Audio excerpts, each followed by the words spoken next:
What's up, guys? I'm waiting for my notification to pop up. You got anything? Yep. All right. Oh. Yeah, lower that thing. I guess that means it's working. Nothing for me, though. I keep trying to tell you about that Android, man.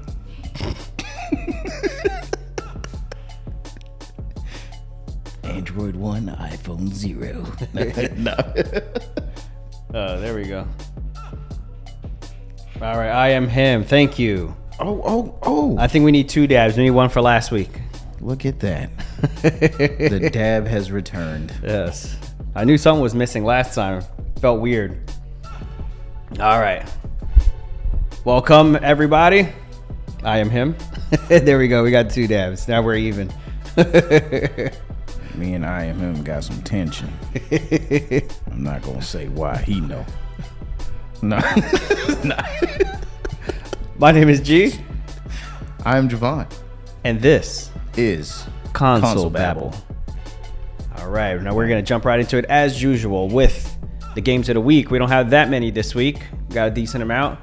Go ahead, you want to get them started off with something that was revealed at the PlayStation State of Play? Oh, yeah. Oh, wait. Did you say there was no releases? No, I said there was a few of them. Oh. I'll get it started then. You pull up your list. First thing, they revealed this at the State of Play, which happened this Thursday, and that is Destiny 2 Lightfall.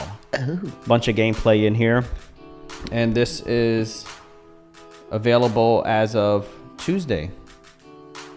Yeah, on the 28th. Yeah, this coming Tuesday. Yep, and this will be on the PlayStation 5, PlayStation 4, Xbox Series X and S, and the Xbox One. What? Stadia? It says it's available on Stadia.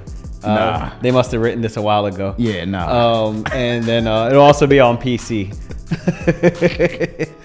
If you got Stadia, don't wait for this. Actually, nobody has Stadia. Yeah. It's done. That's donezo. Yeah. All right, this is also coming out for PC. What's going on? Yeah, I think you could ignore that. All right, go ahead. You got the next game? Yes, the next one is going to be Scars Above. Coming to PlayStation 5, Xbox Series X and S, PlayStation 4, Xbox One, and PC, also on February 28th. I believe this was like a third-person science fiction shooter, if I remember correctly. I watched this whole trailer, and it reminded me a lot of Returnal. Yeah, it's got Returnal energy. Yeah.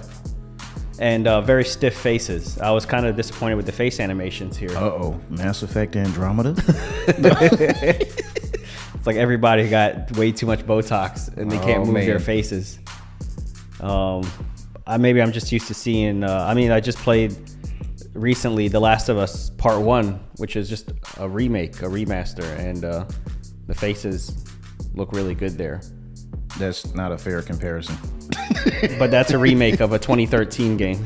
I know. It's not a fair comparison. And this is not a remake of anything. This is an original game coming out in 2023. The face expression shouldn't look like Assassin's Creed 2. But this is a AA title. It's not a AAA title. Okay. All right. But it looks good anyway. It don't got no crazy backing. The gameplay looks interesting. Yeah, it looks passable. Yeah. As long as there's no bugs. And when is this coming out? Also the 28th on the of 28th. February. What consoles can they get? Can they get this on?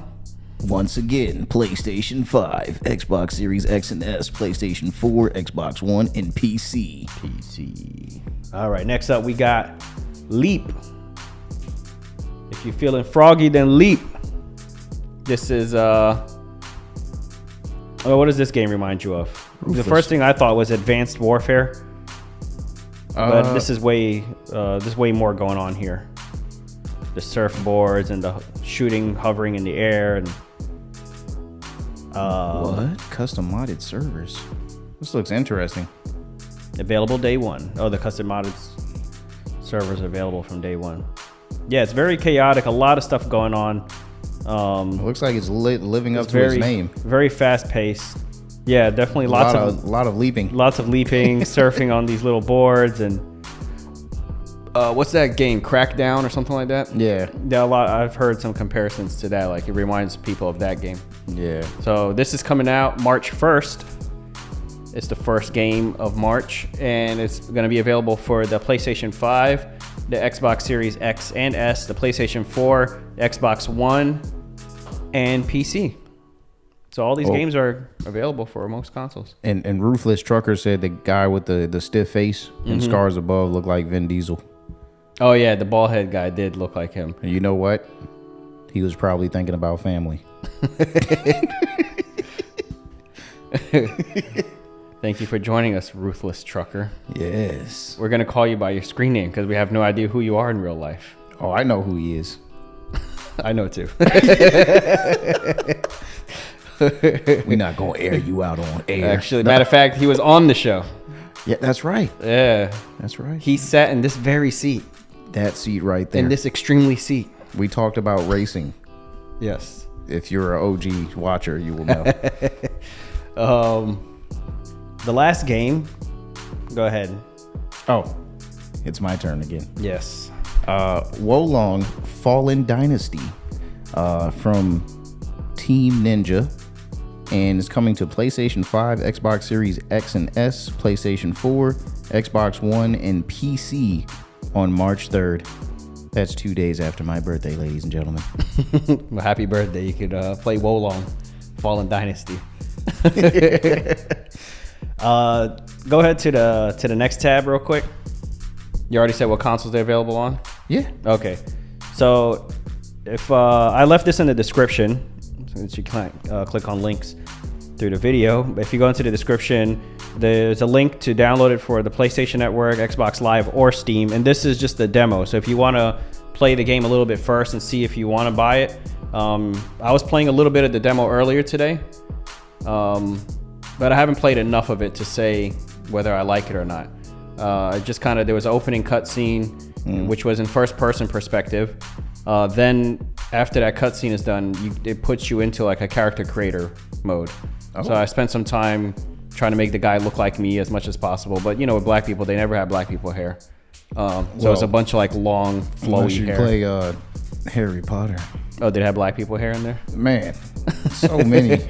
There was a guy with dreads. That was like the only option. It's either it was braids, and then they had like the low cut. Okay. Yeah, there's some options. And Wolong they didn't. Yeah, I mean, but I guess you have to be Japanese. I mean, it's or based off of Chinese mythology. Yeah, so. yeah. Oh, it's Chinese. Yeah. Okay. Yeah. So I mean, apparently the Chinese got dreads because that was an option. Oh. Yeah. Well, they're trying to put some kind of diversity out there. Yeah, gotta have something. Yeah. Anyway, I got done making my character model, and then it goes back into a cutscene, and it's some guy like, yeah. What? And he's just like staring at my character model. I'm like, I don't like that. This game is making me uncomfortable. He's like, yes, we've awaited you. And then it's just like the character model you just created, and it just like zooms into its face. But you have like a silent protagonist, so yeah, every character talks to him. He just like never replies to it, and everyone's okay with that. Classic game design. Yeah. And then it goes into the tutorial, so you start learning the combat. Right. Yeah. Right now it's square to hit people, like light attack, triangles, heavy attack, and circles to dodge. So that's as far as I've gotten. Yeah. But anyway, it's available if you guys want to try it out before you purchase this game. It's available right now. So you go ahead and download that. And like I said, these links are in the description if you want to grab that. You can just go to the PlayStation Store. You can find the demo section. It's the very last one. I scrolled manually. I didn't use this link at first. And I was scrolling through the demo. So it's the very, very last one at the bottom. If you could find the demos section of the PlayStation Store.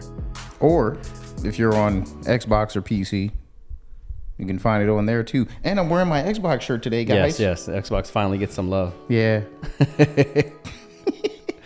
All right. Here we go again. Are you gonna do it? Yes, we're gonna do this show. All right, let's go into our first topic, which is Oh yeah, the Metal Gear Solid. Metal Gear Solid 3 is getting a remake according to this guy Andy Robinson. I just pulled up his profile real quick on the website. It says, because I want to know who he was, why we should believe him. So it says Andy has worked in or around the games industry for nearly 20 years across journalism, game development, and PR. So let's go ahead and to the next tab, see what he said. So they're saying Konami is set to bring new Castlevania and Metal Gear Solid 3 remake. I put Metal Gear Solid 3 in the title because that's the one I'm excited about. Same. Castlevania, do you feel any way about that, or? Not really. I haven't really Gotten into it like that. I mean, I watched the Netflix show. Is it good? The anime, yeah. Okay. The Castlevania anime was pretty good on Netflix. But other than that, last time I played Castlevania was Super Nintendo? Yeah. Like way back. Yeah. Yeah, I was I'm indifferent with Castlevania, but the Metal Gear Solid is what caught my attention. I kind of wish they would have remastered like the first one that was on PlayStation 1. Yeah. I mean, that's so as far as Konami doing remasters or whatever, of course, we had that announcement a few months back about Silent Hill. Yeah, and they just start with like 2 They or wanted 3. to start with 2. Yeah. So I guess they're trying to go with 3 because maybe that they feel like that's the more popular one. Snake Eater? Yeah. I thought Twin Snake more popular? No, Twin Snakes was probably one of the least popular. Oh, okay. Because that was the remake that they did on the GameCube of Part 1 with better graphics, and then they changed the cutscenes a little bit. Okay. To make it more action. Mm-hmm. Which, yeah. But, yeah, I would love for them to do Part 1, but maybe they're going to see how Metal Gear Solid 3 Remake goes, and then if that performs well, maybe they'll be like, okay, well, we feel more comfortable doing Part 1. And chronologically, it would make more sense because Is it like Snake a prequel? Eater takes place before Metal Gear Solid 1. Okay. Yeah. Because you're actually playing as Big Boss, who is technically the father of Solid Snake. Yeah. Yeah. Yeah. I guess, I don't know. I thought it would just make more sense to start with the first one, but I guess it makes it, I could see why they would just go with whatever was the most popular. Yeah. Because that's probably what makes sense to them. Ruthless Trucker wants to know when it's coming out.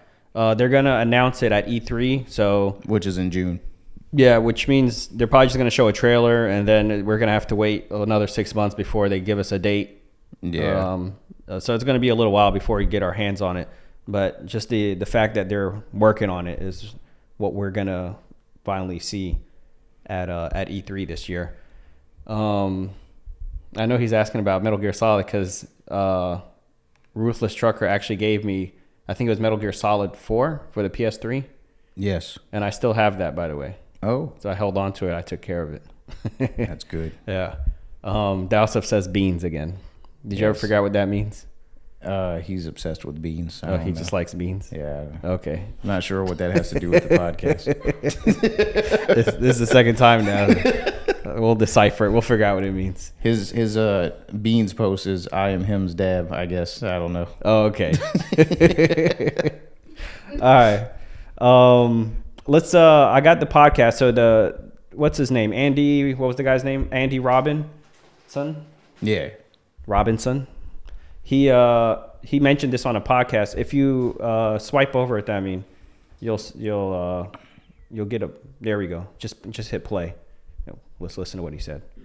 So Konami is going to have a pretty big. Oh, my bad. Is the audio set to this? Or is it coming out of the laptop? Mm-hmm. Set the audio to go down to sound. Main stereo. That's very true. There we go. Original Devin. That's very true. Everybody does have their kink. I don't know if beans counts as that. All right, go ahead. Let's listen in. E3, from my understanding. Turn it all the way up. I mean, I've reported on this in the past. Probably too much, actually. It's dragging on a bit. We expected them to start talking about a lot of their stuff last year, which they did with Silent Hill. eventually after that saga dragged on. But I also reported, I think last year or the year before, that they're reviving all of their IPs. Really, like they've kind of opening up to collaborating with more developers, which they were a bit more hesitant to do as a big conservative Japanese company. So it's been brewing for a while, but I believe is this E3 is going to be when you're going to start to see more of that. I mean, they've already had a big, a digital event to talk about Silent Hill. And I mean, how many games are there? 3 or 4 Silent Hill games they're working on, and a movie, and like experiences and like all that kind of stuff. Oh yeah, as well. the movie too. So that is, obviously I reported on that a long time ago, and that's reflective of their attitude as a company towards bringing these IP back. So I'm pretty sure they'll have an E3 booth, and they'll probably be at hold a lot of this stuff at a press conference as a platform holder kind of media event. Which one that is, you can guess. I mean, I don't really know much about what PlayStation's doing. All right, go ahead. If You they can were pause doing something, you would Yeah, so basically he talks about how they've already done this with Silent Hill, which we covered on this podcast. Yeah. And now they're kind of going into it doing the same thing. So who knows, maybe they'll announce multiple Metal Gear projects like they did with Silent Hill. Yeah, like they do their own little Konami state of play or something. Right. 'Cause that's pretty much what they did with the Silent Hill thing. It was a special presentation all about Silent Hill stuff. Yeah, and they announced like 4 games. Yeah, that was crazy. Yeah. Because I was just expecting Silent Hill 2. They're like, oh, we're doing a movie and we got this mobile game and we got this game and that game. Like, bro, chill out. It's too much. I hope they do the same thing with Metal Gear. Oh, no, I mean, well, depending on how many people they got working at the developer, right? I would hope they have enough people to, spread out between all those projects, because that's a lot. It is, yeah, that's true. But then again, we don't know anything else that Konami's either put out or been working on, so it's kind of like they've been on hiatus for years. I mean, they released some collections and some NFT garbage. Yeah. But other than that, that's what we're all looking for, NFTs. Yeah. Other than that, there hasn't been like a big game release from Konami in like years that you could be like, oh man, Konami's really put out this new banger. Yeah. And that hasn't been relevant for a long time now. So yeah, it's about time. Yeah. And yeah, Metal Gear was like every year almost there was a new one. I wouldn't say every year, but close to that maybe. Yeah, a lot more frequently than what we got. What was the last Metal Gear we've gotten? 5? Yeah. Well, no. Ghost, was it Phantom? It was Survive, Metal Gear Survive, which was like a multiplayer game based off of Metal Gear Solid 5. Mm-hmm. But it was trash. No, it wasn't. It was absolute garbage. It was after Kojima left, and then Konami was like, well, we got to do something. Let's just take this and make it multiplayer. Let's turn it into some kind of multiplayer shooter. They had a multiplayer on Metal Gear Solid 4. Yeah. Well, they had it on 5 too. No. Before they came out with that Survive game. And it was basically about going on to other people's bases. Mm-hmm. Their mother base. Was it still stealth? Yeah. Okay. Yeah. Because you during the main campaign, you could gather assets for your base during the story. Okay. And then build up your base with better defenses and all that stuff. And then basically you had your own mother base in the campaign. And then you had an online copy of that online. Oh, I see. Okay. And then players that played Metal Gear Solid 5 could go online and invade your base while you were away and like try to basically conquer it and take all your resources. So it was kind of cool, but I didn't really get into it that much. I was more concerned about the campaign than anything because I like the story. Yeah, there's certain games where you could tell there was like an afterthought. Yeah. Like the multiplayer. Yeah. Like Tomb Raider. Tomb Raider had a multiplayer, remember? Yeah. Yeah.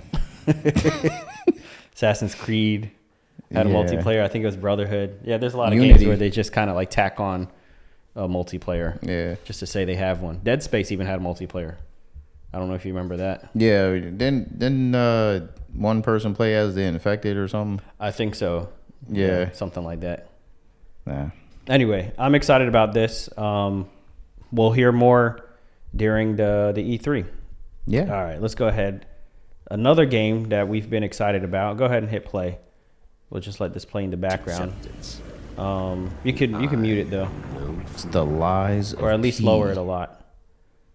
Yeah, Lies of P, which is a third-person melee action game, which kind of has elements of Soulsborne combat. Looks like difficult combat that's based off of, strategic sword swinging and weapon usage or whatever. It looks like it's got some parry mechanics too.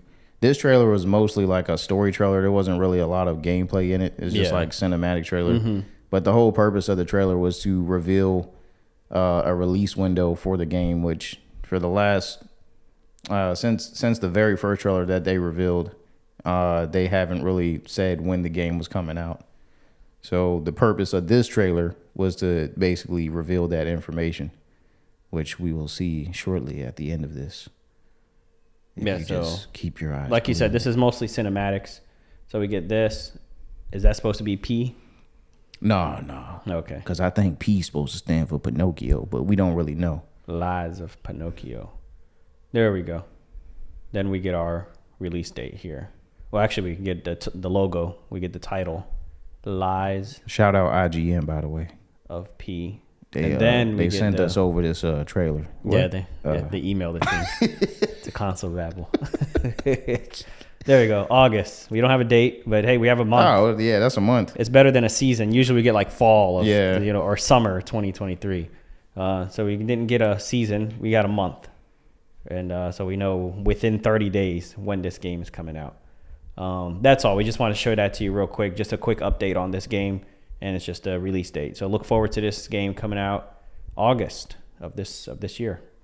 Yeah, and if you want to see more of what it looks like, you can just go on YouTube. There's plenty of gameplay trailers out there now for it, so you can actually see how the game looks in action. Right, because it's hard to tell what the gameplay is from a cinematic trailer. All right, let's go ahead into our next one. Resident Evil 4. Yeah, this was... Which is always known as Biohazard in Japan, but in the States, it's called Resident Evil 4. Basically... This came as a surprise because I had no idea that they were going to do this. Yeah. They never announced it. Yeah. We only knew about Resident Evil 8 or Village, as they like to call it. As far as it going to having a VR alternative. But now they're saying that Resident Evil 4 is going to get a VR mode, which is very surprising, but also very exciting. So I'm looking forward to that. I mentioned before that I didn't really have any anticipation for the VR 2 because there wasn't anything that really grabbed my attention outside of Gran Turismo. But Resident Evil 4 is definitely going to make me want to get a VR 2 because, I want to. It's Resident Evil 4. Exactly. And I understand like the place that Resident Evil 4 has in gaming and like how big of a deal it was. There's certain games like the original Batman, which changed like fighting mechanics forever. Yeah. Resident Evil 4 is one of those games where it changed, what was it that they pioneered? The third person over the shoulder camera that like pretty much every action game uses now.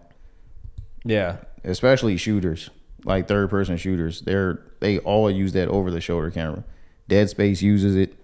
Actually, Dead Space was made in response to Resident Evil 4. Oh, if you do research on it, EA was trying to come up with a scary game, and they said we wanted to do something like Resident Evil 4 but in space, and that's how they came up with Dead Space. Okay. Yeah. Well, I understand its significance and its place, but I've never played the game before. Blasphemy. During the GameCube era, I was playing Mario and Zelda, and those types of games didn't look appealing to me. I mean, it was a lot of blood and I was a child. I was playing age-appropriate games. There was a line about bingo in there. But yeah, now I want to play this game. I'll get to experience it. That's the beauty of remasters. I don't have to go back and find a GameCube or anything. Well, you don't even got to do that because Resident Evil 4 is I think. Yeah, it's on PlayStation Plus. It's Matter of fact, I saw it last night when I was scrolling through the list. It's on there as far as they have it on there as the PS3 version. Okay. But instead it has a little tag on it that says now in HD. So, because originally when it came out on GameCube, of course, it wasn't as graphically superior, and then when they brought it to PlayStation 3, they did an HD. They boosted the graphics on it. What was GameCube, like 480? That's crazy. I don't know. I want to say like 720. It wasn't 720 because 720 is HD. Okay, maybe that's being generous, but back then when I played it, it didn't bother me because that was back then. And also we had like the TVs. Yeah, that made it. We had it looked appropriate. The on CRTVs. Yeah. Anyway, this is coming out for PlayStation VR. So if you have a VR, this is one more game you can look forward to. If you don't have one and you're looking for a reason to get one, I don't know, maybe this is a good enough reason for you. Resident Evil 4, like you said, you already have Resident Evil Village, or Resident Evil 8. That was there, I think, from day one. That's a launch title. Yep, I believe. Yeah, they sent out the updates before the VR2 even launched. Yeah, and I think almost every trailer either has Horizon, Call of the Mountain, and then Resident Evil, Gran Turismo, and Resident Evil. So that's one of the ones I know it's available. So yeah, you could add this to it. Maybe, since I've never experienced it, maybe I'll experience it for the very first time in VR. Yeah. Whenever it comes out. And if you got a VR too, let me hold $5. Because that thing is expensive. Yeah. But anyway. Yeah, it's an accessory, but it costs more than the thing it's accessorizing. All right, let's go ahead into the next topic. Phil Spencer being friendly again. Oh, man. Uncle Phil. So this time he's commenting on the March PlayStation games, which is, you can go ahead and hit play for this. We got Battlefield 2042, Minecraft, what is it? Dungeon? Yeah. Just Dungeons, okay. Minecraft Dungeons. Code Vein. And Code Vein. So he's commenting on the Minecraft Dungeons because that is the Microsoft property, right? Yeah. So he's basically saying like, hey, see, we let you play our games. Basically, always excited to see more people get to experience great games like Minecraft Dungeons. So he's like happy to see it on PlayStation or whatever. Scroll down a little bit. A little bit more. This one right here. That's cool. But when will PlayStation games get to experience Hi-Fi Rush and Starfield? For those of you that don't know, Phil Spencer is the head of Xbox. Right. Yeah, that's important. Just in case you're watching, there's like, who's Phil Spencer? Yeah. Yeah, he's the head of Xbox, so it's interesting to see him commenting on the PlayStation monthly release games and being happy to see his game on there, which of course he had to approve and all that. But then he's always trying to promote this idea of like, hey, we don't want exclusives, we just want everyone to play games on whatever console they have, and the more places people could play games, then the better it is. But that's why the guy was sarcastically saying, okay, let's get Hi-Fi Rush, which is one of their like better exclusive. It's easy to give out Minecraft, they're recent. But if you really want us to play all the games on all platforms, then give us Hi-Fi Rush and Starfield. Starfield's not even out on Xbox though. Yeah. So he's asking, when is it going to come to PlayStation? The real question is, when is it going to come to Xbox? Yeah, because it was supposed to be out November last year. Yeah. We see how that's going. Anyway, it's interesting. Phil Spencer. Let's go ahead on to the next one. Go ahead. I'll let you talk about this because you seem to know him a bit better than I do. Yeah. So speaking of Hi-Fi Rush, which is from the studio Tango Gameworks, which is a kind of like a subsidiary of Bethesda, which is owned by Xbox. Yeah. But the founder and studio head Shinji Mikami is leaving Tango Gameworks. And he's it's kind of like it's implied that he's basically retiring from the games industry. But a lot of people were confused why that was happening because Hi-Fi Rush, the game that they just put out on Xbox Game Pass on as of Xbox last developer direct, which I think was like a month ago. It's been huge. It's been huge. It had very huge success. So everybody's like, why is he leaving when they just had their biggest hit for that studio? But basically, he's been in the games industry for 33 years, but he goes way back if you don't know. He was part of like the original Resident Evils, and he was actually the one who directed and created Resident Evil 4, the original Resident Evil 4. So he's legendary in the games industry. But we were just talking about the impact that game had. Yeah. So he's behind that. So this is the guy that basically pretty much changed the gaming industry in a huge way as far as how games were developed and how a lot of horror games went forward as far as action horror. Because I think he pretty much created action horror with Resident Evil 4. Because before it was survival horror. But then it became action horror because in the old Resident Evil games, you wouldn't shoot a zombie and they wouldn't drop bullets. That's not how that worked. You had to find the bullets on the shelf or on the street or something like that. He's going to be missed, definitely. But he's saying basically to, hey, just because I'm leaving, don't not support my game company that I'm leaving. I want to keep I want to keep cashing that residual. So please still, when they make more games, please buy them. Yeah, and go ahead into the next tab. This is the tweet that he put out announcing his retirement. Thank you to all who have supported Tango so far. I'm leaving Tango, but the young people have grown up well. Please continue to support the games that Tango releases in the future. Yeah, which is a short way of summing up what I just said. Right. So yeah, that's it. And go ahead. Let's go through some of the tweets to see people's feelings. Go ahead whenever you want. Good luck on your future endeavors. That's an ad. You could just skip that. $1 million.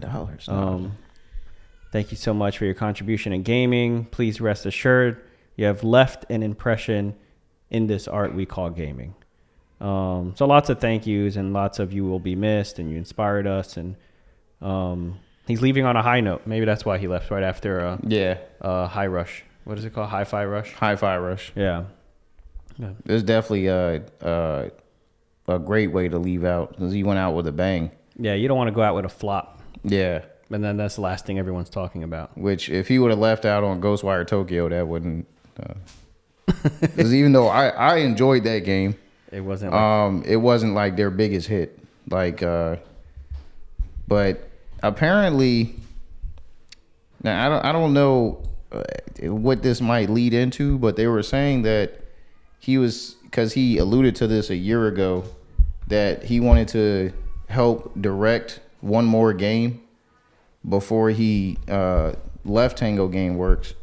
And a lot of people were thinking that game was going to be Evil Within 3 because he basically directed Evil Within. That was actually the first launch title of Tango Gameworks. Was Evil Within 1, which came out back on the PS3 or it might have been PS4.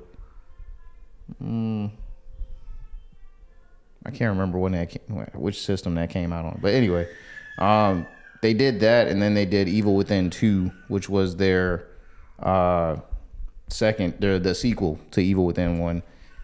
Evil Within 2 didn't do as well as Evil Within 1, but all of those games didn't do nearly as well as Hi-Fi Rush, which is a huge departure from what they normally do. Right. All of their games are like horror games. And this is like super colorful and cartoony and anime inspired kind of. It's a rhythm fighting game, which is like it's just nothing that they ever did before. But I mean, and on one hand too, you kind of see where if a studio's not so bottlenecked into one category, that they can create something great in a different direction. Yeah, the freedom to do what they want to do. Yeah, because he was saying like Hi-Fi Rush was created because they allowed the younger generation of developers to present their ideas and push forward with it. There was I think a Neil Druckmann interview a few months ago, and he was talking about being able to move on and do different things. Yeah. Maybe this is when he was talking about letting go of Uncharted 5. But he was saying if you just did what made money or what was successful in the past, he said then we would be making Crash Bandicoot 27. Yeah. Or whatever. Yeah. Cranking out mad sequels to the same game over and over and over. Or Jack and Daxter, 17 or something, Yeah. But they make a game and then they move on to something else that they're passionate about. Yeah. A lot of developers get tired of being stuck in that bubble. Kojima was like that. He didn't want to make any more Metal Gear Solid games. Metal Gear Solid 5 was like, to him, that was like the bow on the series. Okay. And of course, Konami was like, "No, man, you got to keep making that." Oh yeah, Jack and Daxter was also from Naughty Dog. He said, honestly, I would like a new Jack and Daxter. You know what? Naughty Dog, I think, would like another Jack and Daxter as well because they started working on a Jack and Daxter game, and it ended up being The Last of Us, which is hard to. That's crazy. See. That's crazy. But basically, what they said was they started working on Jack and Daxter, and then they were changing things little by little. And then there was like a Comic-Con or a Gamescom, maybe it was an E3 or something like that. And they got to interact with like a lot of the fans. And then they started thinking, man, a lot of these changes we're making, it's so far away from Jack and Daxter. Like, why are we even using the name Jack and Daxter? Yeah. So then they were like, let's just do a new IP, instead of, because they have all these new, fresh ideas, and they're trying to force it into the Jack and Daxter IP, So they said, let's just make a new one. And then they scrapped it, and they started with fresh ideas. And we ended up getting The Last of Us. Yeah. Isn't it crazy how some of your favorite games were created because they were trying to make an older game, and it ended up becoming something else. And yeah, it was just too far away from. Yeah. At least they're smart enough to do that, because if The Last of Us came out and it was called Jack and Daxter 4 or whatever, yeah, then people would be like, what the heck? Joel, Ellie, this ain't that. Yeah. I'm sure it wasn't Joel and Ellie at that point, but maybe the mechanics and stuff like that. Yeah, because imagining Daxter being shapeshifted into Ellie, how did you go from that little squirrel thing to this young girl? What? It's the infection. Yeah, the spores, man. The spores did it. They turn you from cartoon to real characters. All right, I'm gonna have to. We're gonna do a little shifting. Yeah, I'm gonna have to relocate. Yeah, I'm gonna have to figure this out real quick on the fly. All right, let me move this. I'm gonna get the next topic started, and then I'm gonna rearrange this stuff, and I'm gonna leave the camera on you. What if we? Can that laptop swing over here, or is it too many cords on there? Yeah, it's attached. Ah. All right, let me. What's up, Brian? Brian Stevens. Hey, Brian. Yurt. He said Yurt. And Original Devin says they could always cheat and just do a remaster. That's very true. Especially if they do it to the level of The Last of Us Part 1 remaster. That could be interesting. I mean, they did it with even though that's not the same studio, they did it with Ratchet and Clank on PS4. They pretty much remastered Ratchet and Clank, and it's crazy. I had never played Ratchet and Clank on any of the old ones from PlayStation 2 to whenever Ratchet and Clank started. And you probably could see me, but now you can't. Oh wait, no, you can still see me. But anyway. Yeah, so yeah. I got darker all of a sudden. Oh yeah, move the light. Come sit on this chair. Oh wait. Can this slide over there? Yeah, it could slide over there. Okay. Yeah, bring your mic with you. All right, guys, I'm relocating. Yeah, don't get scared. This is usually not on camera, so excuse the mess. It's not as well lit or produced. But this is look at all those bags. This is on the fly. This is the behind the scenes. This is a special bonus episode. Uh-oh. That helmet's trying to. Yeah, our producer had to dip early because of the baby. Hand me my iPad real quick. Because the baby. The baby. The baby. Because of the baby. Hey, what's up, Brian? Oh yeah. All right. This is gonna be our our setup for now. All right, let's get into our next topic. Clean my room. Oh, you talking about behind him? That ain't me. You see my shelf back here. I'm clean back here now. Yeah, I don't know. This is they're seeing all this behind me and a little bit of this lamp up here and everything. Usually you don't see back here. We just throw everything back here, and so that area looks good. All right, let's get into our next topic. We're winging it. We got to do what we got to do.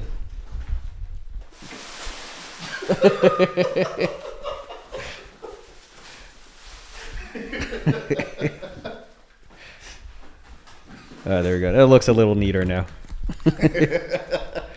Where's that drink? I'll have some of this. All right. Our next topic. We had the PlayStation State of Play, right? Now, a lot of people were disappointed. How did you feel, Javon, about the State of Play? The two things that had me really excited from the State of Play, oh Lord, was the Street Fighter 6 info as far as the last 3 characters, which they showed a trailer for Zangief. He looks really beefy. Yep. And he's wearing pants this time. Nice. They showed a new character, Lily. The African girl, which is right? She's supposed to be the daughter of Tomahawk or T-Hawk. Oh, the Native American. Oh, dude. Native American. Okay. Yeah, but I mean. Oh, that's why there was a spirit and all that. Yeah. Okay. Yeah, I saw that. Yeah, because she said the voice of the spirit, only I can hear it. That's what she said in the trailer. Because that's what you say when you're fighting people. Exactly. Everybody. And you just randomly mentioned that you could hear spirits. Yeah. and then the biggest, my favorite part of the trailer, I'm not gonna say why, but the new introduction of Cammy, who they drastically changed her appearance as far as what she's normally wearing, which is the green onesie bathing suit thing with the super high red boots and the beret. Now her hair is cut short and she's wearing a British jacket, and yeah, she looks completely different from the traditional Street Fighter character design that we're used to. Do you remember what Cammy looks like in Street Fighter? I wasn't familiar with her. I was familiar with the guys that were beating up, like Blanco. Yeah. And well, let me ask you this: have you ever seen? And E Honda? E Honda was getting whooped. We know your anime background is very sparse. Yeah. But have you ever seen? I mean, the shirt I'm wearing right now, I thought was Princess Peach when I bought it. Don't be trying to perpetrate. Yeah. You had to tell me it's not Princess Peach. Yeah, that's true. What are you talking about? This Princess Peach. She got the tiara. She got it's the blonde hair. Apparently, it's not Princess Peach. It's beautiful. No, but all right, I lost track. Devin said you and him used to tear up Street Fighter 2. This is true. And it was great. Just also, he said it's amazing. There's only 6 Street Fighters. I think he means, he didn't say only, but he said that it's amazing there's 6 Street Fighters. I think he's saying there's only, but you got to remember there was Street Fighter 2, and then there was Super Street Fighter 2, then there was Ultimate Super Street Fighter 2. Then it was Arcade Edition, Champion Edition. Yeah, so Street Fighter 2 Turbo. Yeah, Street Fighter 2 Turbo. So there's lots of Street Fighter 2s. No, I think what Devin is saying though is that he's amazed that the series is still going. As far as there's a Street Fighter 6. It's amazing that there is a Street Fighter 6. Which I agree. I mean, there was a certain point where a Street Fighter seemed like it was kind of falling off to the wayside, and then it started making that resurgence when it changed up their art style. They went from the 2D to it wasn't the art style. You know what happened? What? Lupe Fiasco rapped about him. Lupe Fiasco made Street Fighter relevant again. I would agree with you, but I know in the real world, not a lot of people listen to Lupe. Not on intersection there. He slept on. They only know about that kick push. They don't know about that Street Fighter reference. But yeah, I will say that what I was trying to say earlier is I was going to ask you, Did you ever see the Street Fighter 2 animated movie No. that came out in the 90s? Oh, Is it good? that's a classic, man. Is it better than the Mortal Matter of Kombat fact- movie that came out in the 90s? The live action? Well, that's live action. Yeah. They both have their place. Okay. But wait, you know what? One of these days, off the podcast, we're gonna watch that together because it's on YouTube and it's free. Oh, okay. By the way, if you haven't seen Street Fighter 2, the animated movie, it's on YouTube. And I highly recommend, if you haven't seen it like this guy, that you go watch it. Well, how long is it? I think it's over an hour. It's not like today's movies that be pushing like 3 hours long and 2.5 and all that.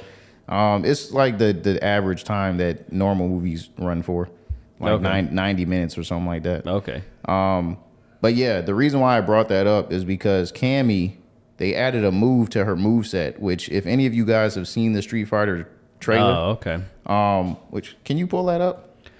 Yeah, sure. Yeah. It's I just want you guys to see this. Anybody who's seen the Street Fighter 2 animated movie, let me know if you recognize this. I'm not going to say it. I want you to see it first and see if you recognize this move that she does.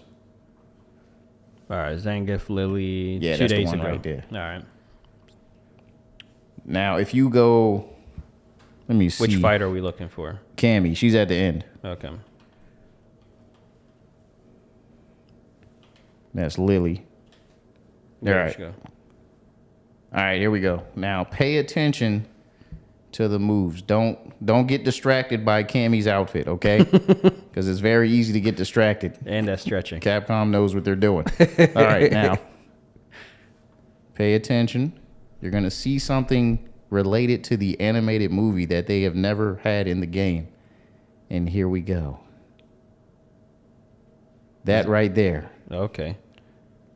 Now, if anybody recognizes that, please let me know in the comments. If you have seen the Street Fighter 2 animated movie, do you recognize that move she just did?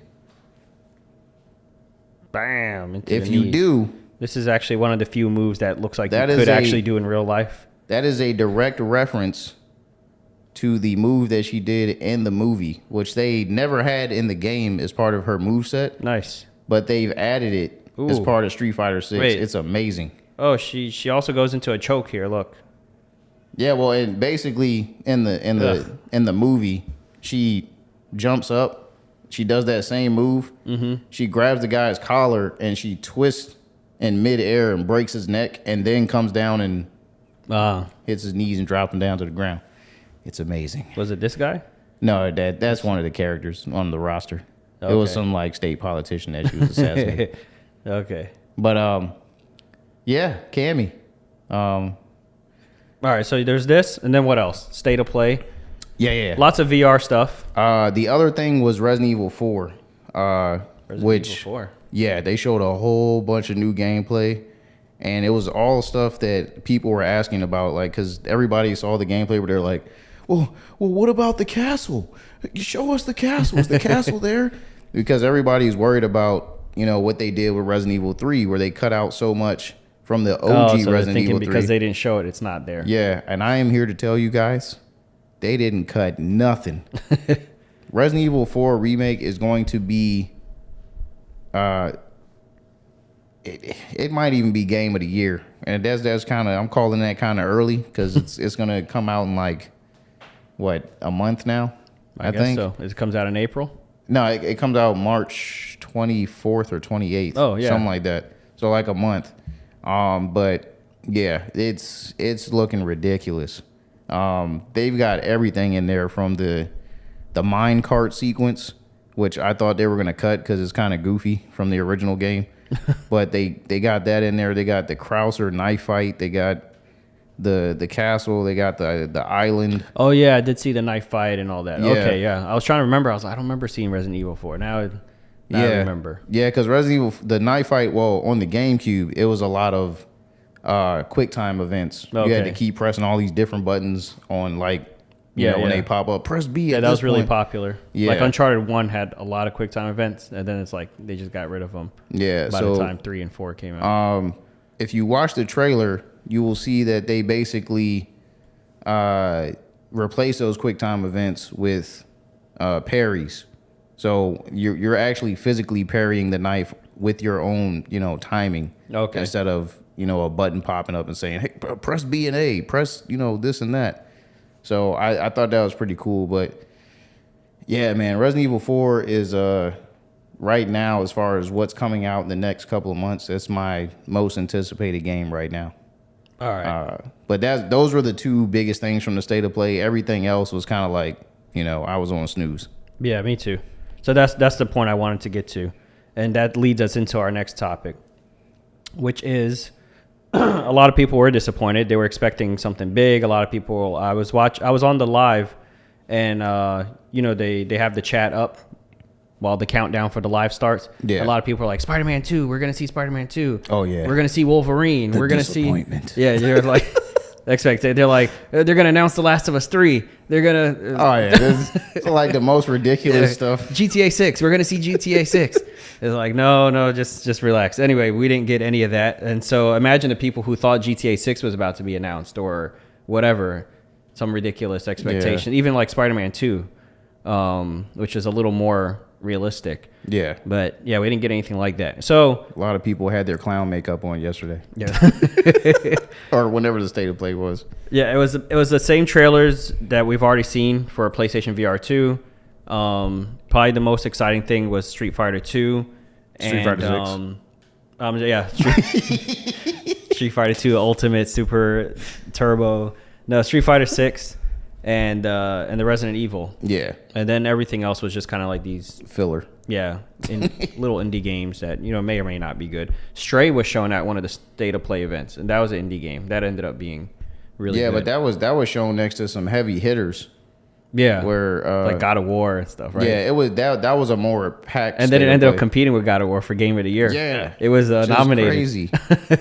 So sometimes those indie games are pretty good, but it's not something that gets people excited, really. Yeah. So here's the explanation as to why that is. Now, this is a podcast by Jeff Grubb. Can you tell them a little bit about Jeff Grubb, just briefly? Yes. So Jeff Grubb is a very, very prominent industry insider who works at Giant Bomb. I don't know if you guys are familiar with Giant Bomb, but they're one of the gaming publications out there, like Game Informer, or IGN, GameSpot, and stuff like that.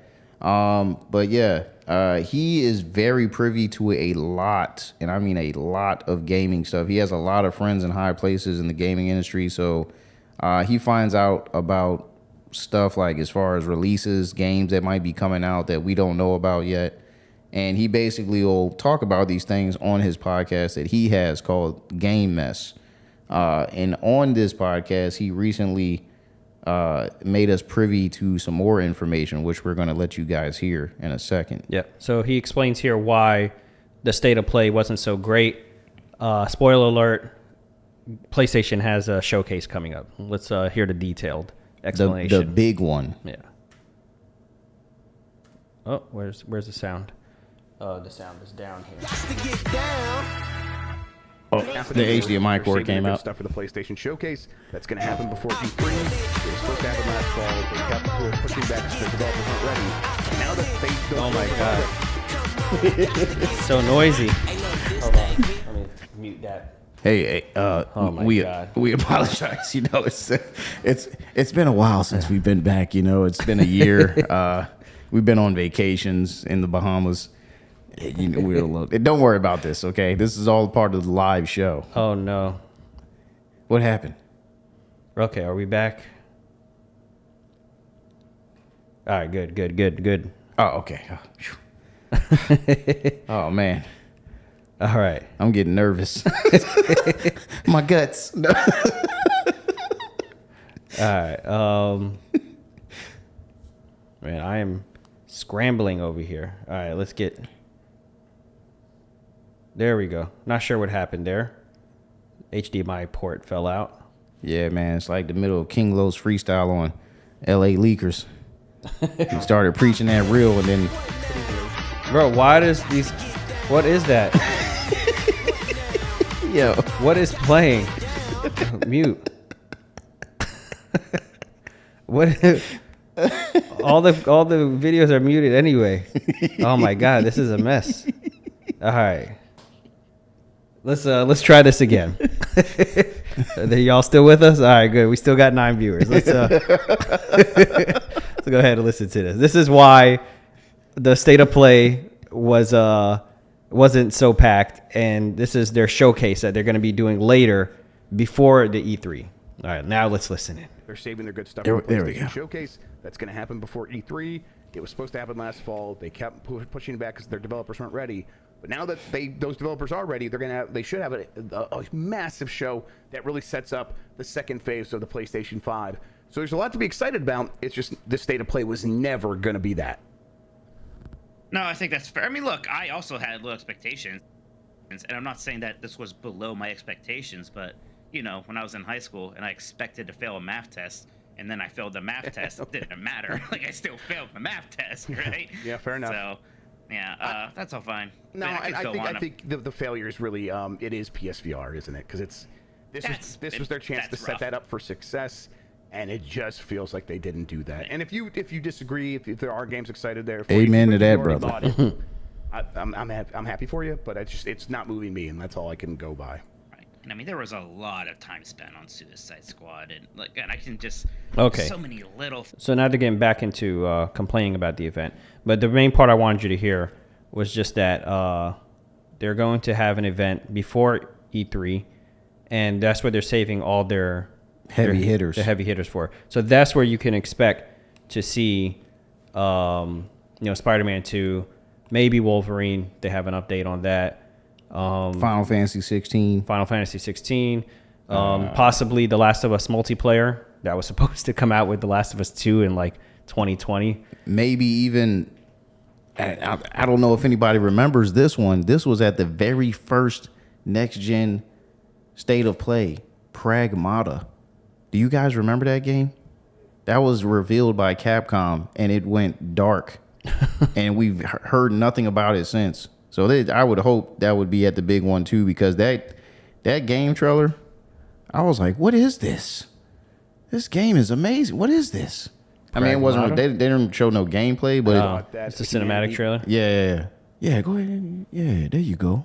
Do a little searchy search. Yeah. You know, I like it when he types, man. He's very methodical with his key punches. Oh yeah. I remember this. Yeah. See. Yeah, I remember this. I bet anybody that's watching on this now, I don't know if y'all remember this if you were into the State of Play like I was, but when they said that Capcom was developing this, I was like, wait a minute, what is this? It's a new IP. It's for some reason it's reminding me of Death Stranding. Maybe it's like the futuristic. You know what it reminded me of when he did that? What? That movie Final Fantasy: The Spirits Within. In that movie, they had to shoot those little chaff grenades out to see the creatures that would come and snatch people's souls right out of their body. Alex Trey made a cameo. Yeah, it's a robotic holographic cat. There's my adopted daughter. She's starring in this game. Well, yeah, this is that's called Pragmata. If you want to watch the rest of it. Now, if you go back to that search, go back to the results. That third one. That was the last trailer that they dropped. That was a year ago. Dang. And go ahead and click on it. It's very short. That's 34 So this seconds. was the last update we got of Pragmata. Which, look at the fidelity. My goodness, those eyes. And the pores on the skin and the hair strands. So yeah, basically 2022. It was supposed to come out last year. Oh, I see. Okay, now it says 2023. Sorry. Yeah, they put out this little trailer saying, "Hey, sorry, it's coming out next year."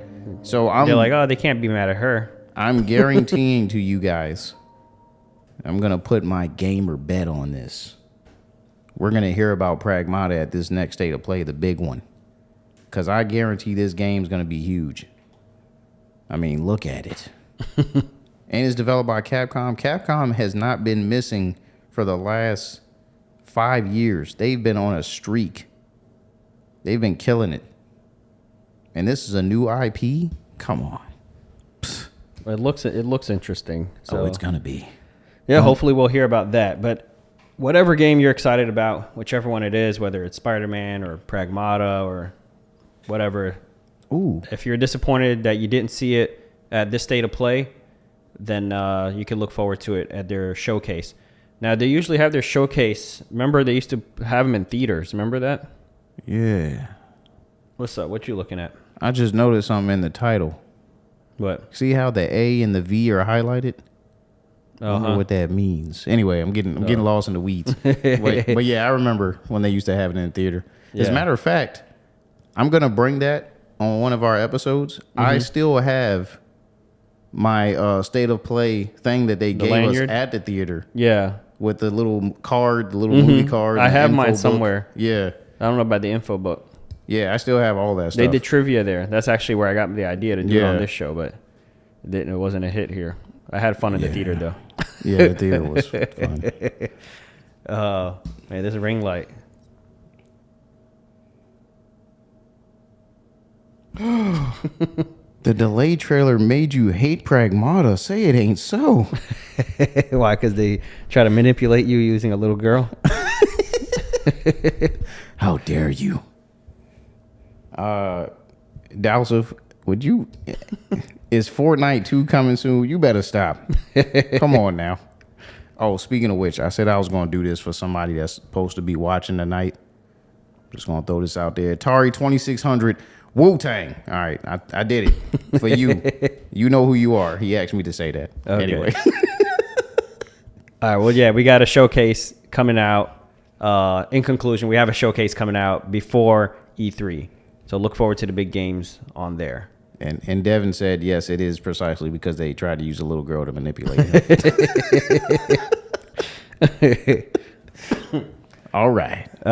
Now we're back to Hogwarts Legacy. Ooh. First, we had the news about the boycott, the apparent boycott that nobody participated in because it got to 1.2 million consecutive viewers on Twitch. On top of that, what's even more impressive is people spent money on this game. Oh, yeah. 12 million units sold in 2 weeks. This game's only been out for 2 weeks. And in those 2 weeks, they've sold 12 million units. Crazy. Now, you might be asking yourself, well, is that a lot? Is that good? How does that compare?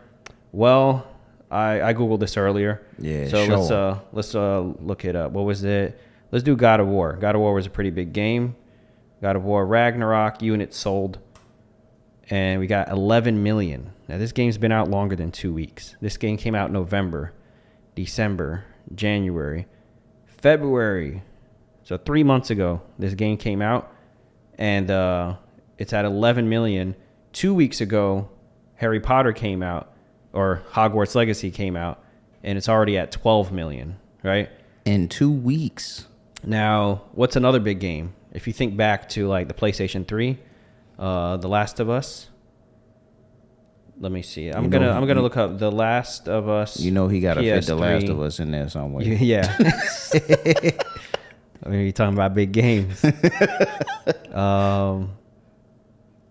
You know what you sound like like Big Tigger. Big Tigger doing big things. Man, I can't find it. I know on the PS3, The Last of Us sold 7 million copies. Now it's been remastered for the PS4 and then again on the PS5, so it's sold 18 million copies. Yeah, it says at the top there, sold 6 million copies within almost a full year. A full year, okay. Dang, that's nothing compared to Hogwarts. 6 million, they did double that in 2 weeks. So yeah, 12 million is anytime a game hits the 10 million mark, it's a really big milestone. But for them to hit that in just 2 weeks is really crazy. And then if you look at the comments, a lot of people are really excited about it. Can't wait to play. Hopefully it'll also run well. So this person hasn't gotten it yet. Finished the story yesterday. Fantastic game. Recommend everyone plays it. And I wasn't one of them. Maybe this guy's boycotting still. Probably. He's proud of himself. He's one of the haters. Well deserved. Oh my God. They see me rolling. They them hating. Write-in spinners featuring. Oh my God! No, Siri, no. Oh man. Oh my God! I did.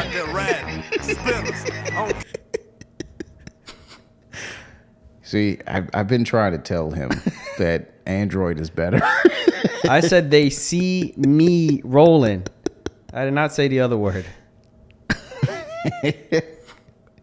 All right. Anyway. Oh man. Oh, so much people. He said so much for people trying to cancel the game. Yeah, man. It's like I said, man. People are going to play what they want to play. They're going to watch what they want to watch. There is nobody that's going to sit here and be like, "Oh, well, this has this in it. This has that." That's just going to make people want to do it more. Yep. You just encouraging them to. And we got another topic like that later on, right? About trying to convince people not to play something. Exactly. Yeah, people are going to play what they want to play. If you don't want to play it because you feel like it offends you or whatever, that's fine. Yeah, that's you. You ain't got to play it. Yeah, but don't try to convince me not to play it or anyone else or 12 million other people not to play it. Yeah, because I'm a gamer and I'm going to game. Yeah. I don't care what she said about menstrual cycles. What? He said it was straight up free press for a classic story that people have grown up with. What you mean we need to choose a side? Yeah, what that mean, Brian? Oh, wait. Is he talking about my Xbox shirt? Oh. Maybe that is what he's talking about. Hey, Brian, I wore this specifically for you, man. Look, because in the background of your shot now, you got the PlayStation logos behind you. That's very true. It's very conflicting. But Phil Spencer likes that. He's all for it. Phil Spencer is really into that. Yeah, man. Hey, look, and I'm going to tell y'all right now, you know what I'm saying? My loyalty is with the Sony, you know what I'm saying? But that don't mean I don't play all the other systems either, man. I'm Nintendo. You know, Xbox. I was there day one with all of them. You Go know where the games are. Exactly. Which right now means we're on PlayStation a lot.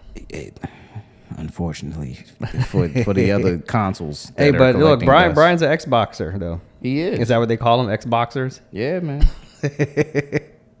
All right, let's go into our next topic. Anyway, the point is 12 million is really good. Really huge games like The Last of Us, God of War, they still haven't hit that milestone, and they've been out for years. And or months. So yeah, that's congrats to Hogwarts Legacy. I might have to cop that now. Hey man, I'm more likely to cop it. Hey man. All right. Speaking of Xbox, hold up. Speaking of Phil Spencer, what's up? Be careful. Don't. No, that's the power cord. Oh, well, this thing is twitching out on me. Oh, well, it looks fine on here. Oh, okay. Is it still twitching? It's back. Okay. All right. Cool. It says we have signed a 10-year agreement. Xbox is just signing 10-year agreements left and right. They're just like, they went to PlayStation first. PlayStation is like, nah, we're not signing no 10-year agreement. We know what y'all are up to. Y'all cannot acquire Activision. They're like, all right, cool. Nintendo, NVIDIA, we got this 10-year deal with y'all. Yeah, so basically it's saying like Xbox, what does it say here? Agreement with NVIDIA that will allow GeForce Now players to stream Xbox PC games as well as Activision Blizzard PC titles, including Call of Duty, following the acquisition. So this is once the acquisition. They're assuming it's going to go through. If it does, then this deal is on. Yeah, I think it's hilarious how they signing all these contracts. Yeah. And they still don't got to deal. They're still in court fighting for their life. Hey, sign this now, because we gonna win. Then they're going to go to court and say, listen, we have to let this through because we have contracts we need to honor. Yeah. They're going to reverse Look, it. man, look at we got signatures, Yeah, man. NVIDIA, Nintendo, they're all waiting on us. They with us, man. Jump on the bandwagon. Who cares what Google and Sony are saying? Anyway, on top of that, we also have the 10-year deal with the Nintendo Switch. So Nintendo's Call of Duty deal is a win-win for all. Comments on Game Pass and slowing Switch sales. I mean, it's slowing Switch sales because it's been out for 7 years. And the hardware is outdated. It's outdated. I mean, if you want one, you got one. I'm going to be honest with y'all. I don't know how this game's gonna run on the Switch. They're gonna just put Call of Duty Mobile on the Switch. No, they're gonna cloud stream it like they've been doing all the other games. Imagine cloud streaming an online first-person shooter. They're cloud streaming Resident Evil 2 remake. That's okay because that's a single player, but Call of Duty it's not okay. trying to play It's not okay. trying to play Warzone on cloud. Oh yeah. Nah, that's not. Not gonna work. only do you have to worry about your connection as far as the lobby and the server, but then you got to worry about that interfering with the bandwidth because of the cloud streaming. That would be crazy. Which, if you know, when you think about it, it kind of makes me wonder: are they signing this ahead of time in anticipation of new Switch hardware? Like maybe they're saying like, hey, some people are speculating that. Yeah, that like, you know, whatever the next Nintendo console is, because it might not even be called a Switch or whatever the next one's going to be, because Nintendo always doing something different. Devin said it's going to have the resolution of a postage stamp on the Switch. Exactly. Exactly. I mean, they have Call of Duty Mobile on the cell phones, so that's what I imagine it will look like on the Switch. We're going to get a slightly better version of Call of Duty Mobile for the Switch. But there's no way they're going to try to port over what we're playing on PS5 and Xbox. Yeah, nah. And the cross-play, I don't know if that's going to be possible, because it's going to have to be a different game. Well, I don't know about that. Because Fortnite? Yeah.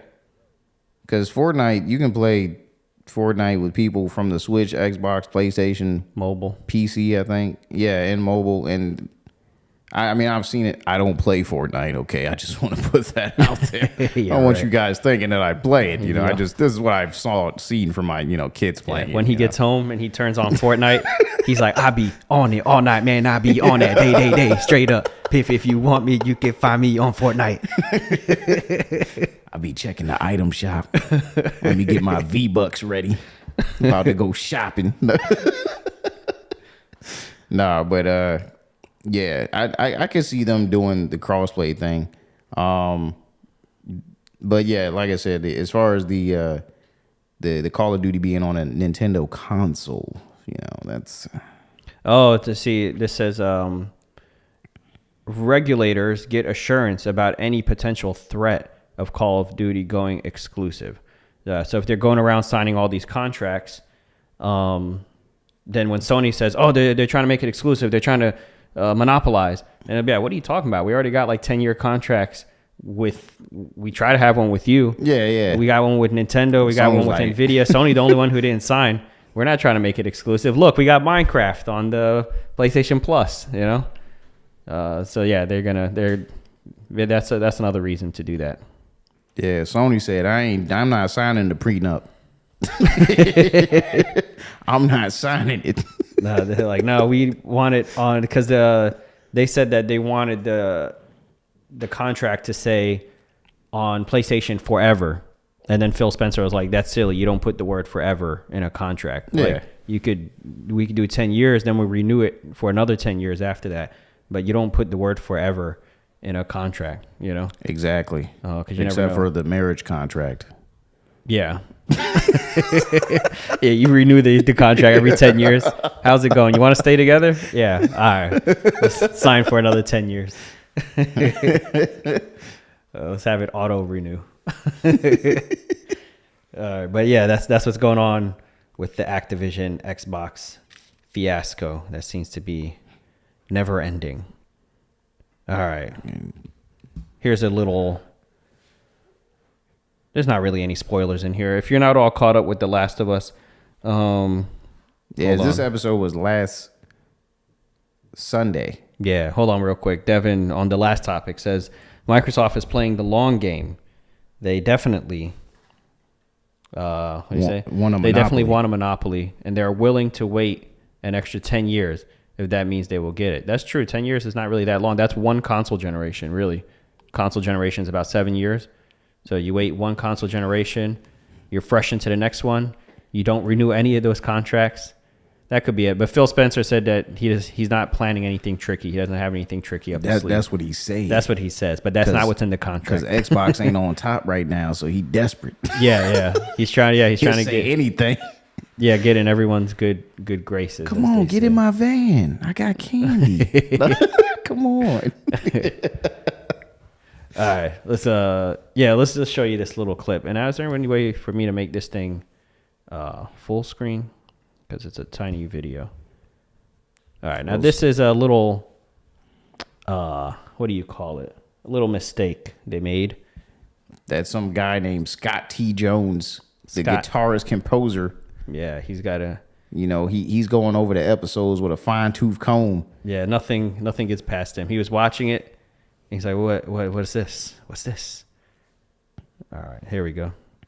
He said, wait a minute. I see some people down there. Yeah, so there's a bunch of cast and crew here in the trees. And this made it into the episode. Now, the fact that this is streaming online means that they could probably go back, edit those people out, and then re-upload the episode, kind of like, a YouTube video or something. Yeah.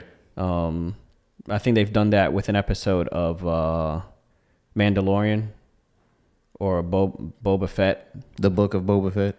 One of them had a guy with jeans and a T-shirt standing in the background, and you could see his arm and his leg. Wow. And then somebody caught it, but they edited him out and re-uploaded the episode. So anyway, they might do the same thing here. I don't think it's a big deal. You had a theory. What did you think you think there might be a reason that this is not? You think this maybe is not a mistake? My theory is, and this is just a take of mine, okay? What if that wasn't really the film crew? What if, and if you watch the episode, you would understand where I'm going with this.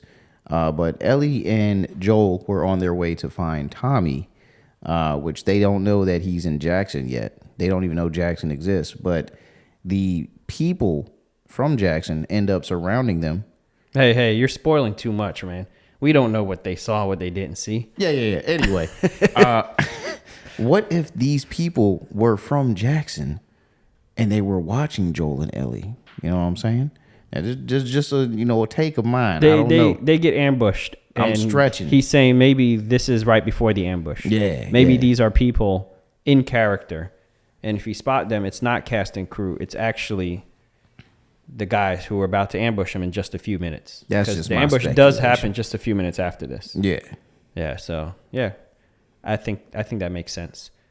And the way they rolled up on them from behind. If you watch the episode, you notice. Okay. Then they just kind of surround them. But we can't see what's going on. The so TSA if it's guys on horses and stuff, then yes.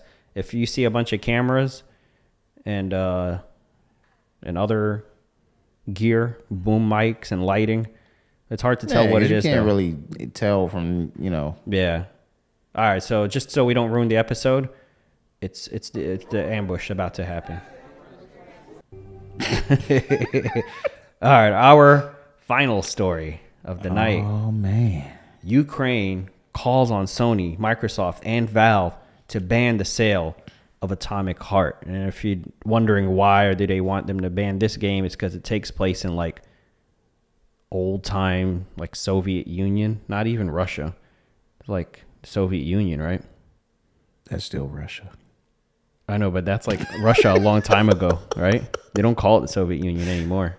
Well, the USSR. Yeah. Anyway, so this game takes place in some fictional version of Soviet Union. Keyword here, fictional. Right. These people. When are they going to learn? I get the boycott, like when McDonald's pulled out of Russia, when Nike, Apple, like all these companies just pulled out of Russia. That makes sense because they feel like Russia's in the wrong and they don't want to help them make any sort of money. So they leave. I'm like, okay, I get that. But this is a fictional game. None of the money goes to Russia. If you buy this game, Russia doesn't make money just because the game is about or takes place in some it goes to the developer. It goes to the developers. It goes to the guys in the U.S. who worked on the game or wherever they might be. It goes to those people. And then the setting is just about it. So, and then you want to ban it in the Ukraine, right? Or do they just want to ban it altogether just because of the setting? If they want to ban it in the Ukraine, my thing is like, people in the Ukraine probably don't want to play this game anyway because they're upset with Russia. And also, they're too busy trying to survive. Aren't their houses getting blown up and stuff like that? So they're not worried about what game is available on Steam right now. I think they have bigger worries. And so should Ukraine, right? If they're worried about what game is available for purchase on the PlayStation Store, then maybe things are going a little better than they were. You know, reading this reminds me of the Amish people. What's that? This article reminds me of Amish people. How so?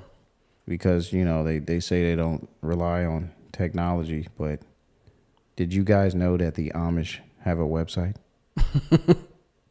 How is that possible? Somebody else made it about them. No. It's a farce. But he said, well, he made it sound well, maybe it sounded bad. He said, I like that your reasoning why Ukraine doesn't really need to worry about this video game is because their houses were getting blown up and they can't play it anyways. That's not what I meant. I didn't mean they're not going to be able to play it, so they don't need to worry about it. What I'm saying is they have more important, like bigger worries, you know, than what games are available to play. And then also, like, if somebody lives in the Ukraine and they do want to play this game and they're not bothered that that it takes place in Russia, then, you know, let them play it. You know, they're going to be the most sensitive to it. Well, I mean, if anything, so if they're not bothered and they want to play the game, then let them play the game. That's like coming and saying like, no, you should be offended. Don't you know what this game's about? Don't you know this game takes place in Russia? You know, and if you have citizens there that are like, yeah, I don't really care. It's an American game. Is it American? I don't think so. But honestly, I don't know. Wait, who's the developer? Yeah, that's a good question. That's a key question. Yeah. Hold on. Atomic Heart is making waves. Devin said, "Put down the shovel, bro." Hold on. When all else fails, read. Okay. It's making waves, especially after a series of mixed reviews. Now, however, the situation is getting a little more serious because Ukraine is asking Sony, Microsoft, and Valve to ban the sale of Atomic Heart game. The reason, developer Mundfish. Okay, so that's the developer, Mundfish. Have you ever heard of them? No. Appears to have its ties to the state-owned energy corporation. Oh, here we go. We should have read this before we... Gazprom. Also, the developer hasn't publicly denounced the invasion of Ukraine, which leads the nation to believe that it either supports the war or otherwise isn't against it. Okay, so hold on. This is the most important piece right here. So Mundfish appears to have its ties to state-owned. Who's the state? It's about Russia. Energy Corporation, Gazprom. Also, the developer hasn't publicly denounced. I think they're, well, I mean, if we research who Gazprom, but I ain't trying to go deep into this political rabbit hole. I'm trying to talk about some games. I can't stand politics. But no. But my assumption is that Gazprom is some energy company in Russia. That's my assumption. I think that's why they threw that in there. And I don't know that for sure. And they funded or had something to do with funding the game? They're saying they apparently have ties to them. Okay. And so if the game sells well, then maybe they make a profit and then they use that money to fund the war. So that lights stay on in Russia. I don't know. All right. Well, okay. I could understand that. If somehow this money ends up back in Russia and then the assumption is Russia's going to use that money to continue to invade Ukraine, then that makes sense. and then the game's not that good anyway. So whatever, let's protest it. You know? Yeah. It's not like they're asking you to protest. You know, go out of God of War Ragnarok or something. You know? I mean, it's on Game Pass. I'm still gonna play it. Oh, so Phil Spencer is for it. Yeah, you know, I'm wearing the Xbox shirt, man. I gotta support Xbox, man. All right. Well, I don't know. What do you think, Devin? Did I dig myself back out the hole? Did I climb out the hole? I think we should have just. I think we should have just left that topic to the side. We should have put that one on the chopping block. Hey, shout out to Ukraine. Shout out to all my Ukrainians. All right. I guess that is our last topic of the night. So we'll end it on that. Yeah, the outro music. Thank you, everybody, for joining us. Thank you, Devin. Thanks for the engagement. Thanks, Brian, man. Appreciate you joining me. Zachary Heflin. Who that is?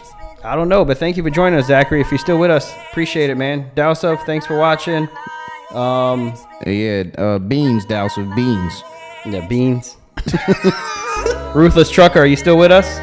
H, are you still here? I am him. Chris V. Yeah, Chris V was here. Hey, thank every one of you. Thanks for joining us on this, on yet another episode. On a Saturday evening. Yes, on a Saturday evening. On a Saturday. And we will see you on the next episode. And Javon will hit you with your exiting instructions. Yes, pretty much. Don't forget to like, share, subscribe, all that garbage. Hit that noti bell so you know every time that we go live. If you're on my text message list, I'm going to text you anyway, so whatever. I don't care if you hit the bell or not. Hey, look who's in the chat. Look who's in the chat. Oh. Shout out to Dreamer33. Good night. And everybody, yeah, like I said, don't forget to like, camera, share, subscribe, and you know. Hey, you know, let everybody know, man. I'm glad we're seeing some new people engage. And we appreciate that, man. We've been doing this for over 6 months now. Yep, we're going on 7 months. Yeah, man. And you know, nobody's paying us to do this, man. We do this because we love games. And we love you. Yeah. We love all y'all. We love when you press that button to come watch us. No. But love when you hit that notification bell. Yeah, and that like button. Because we got a good show for you. A darn good show. But anyway, it's getting creepy. The retention chart is just dropping. All right, y'all. See you next week. Next same time, same channel. Peace.